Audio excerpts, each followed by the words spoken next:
This is an unboxing video for a Miller small runner cart. I had to come down to the freight station to pick it up. So it comes on a pallet. It's already assembled. This is the third one of these I bought. I like them really well because it helps me keep organized.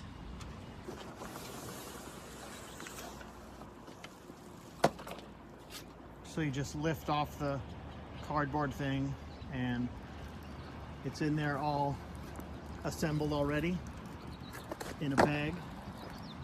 Here it is without the bag. As you can see, it's fully assembled. All I need to do is undo that and we'll see what else and put it in my van. That box you see in there has some important accessories in it, including the chain and the hooks that hang on the side. Here's another view of the accessory box. Here's the part number for the accessory box. All I have to do is undo these bolts. It's a Torx bit, and the same thing on the other side.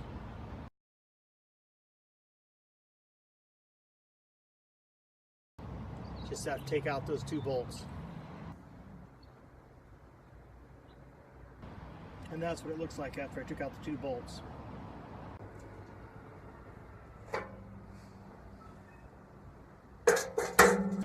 And then I just lifted right up and it pulled right up.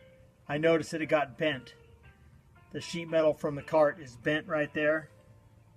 So I called Welding Supplies from IOC and they called Miller, and I guess I'm going to return the cart.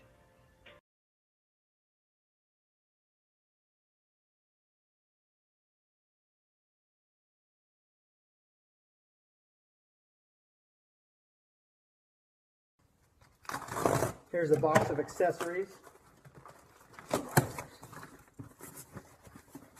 It has a manual, instructions,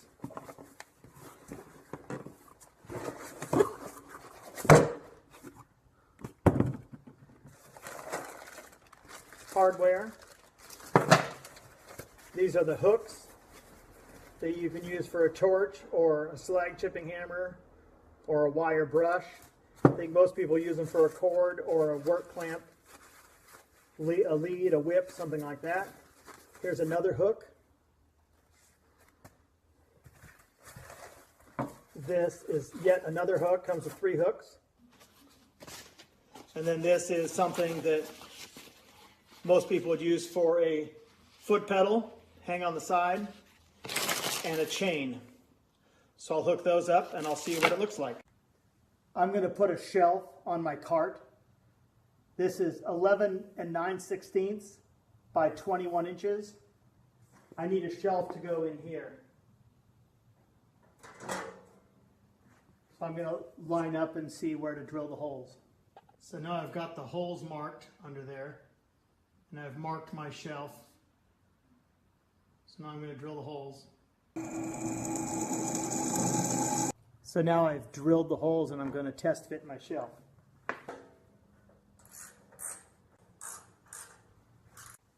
Okay, the bolts fit, but I have to thread them in, they're really tight.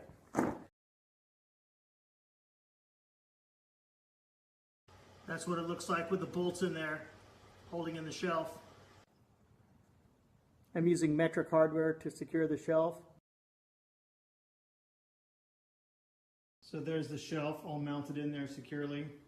And there's the chain that holds the cylinder. And now I'm going to mount the hooks. Here's the bolts used to mount the hooks. They require a 3/8 socket.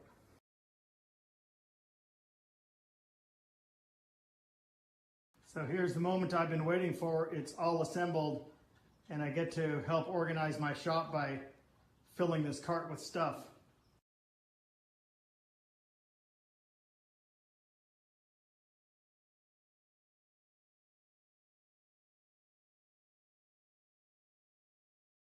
So here's the small runner cart set up for my TIG overflow.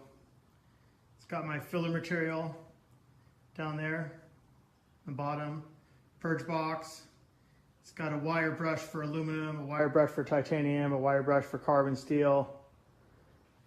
It's got a little blue box for my really short tungsten, new tungsten, TIG fingers, TIG pens, tungsten sharpener, extra argon,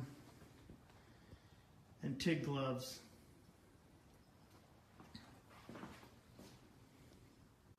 So now my Dynasty cart isn't so crowded.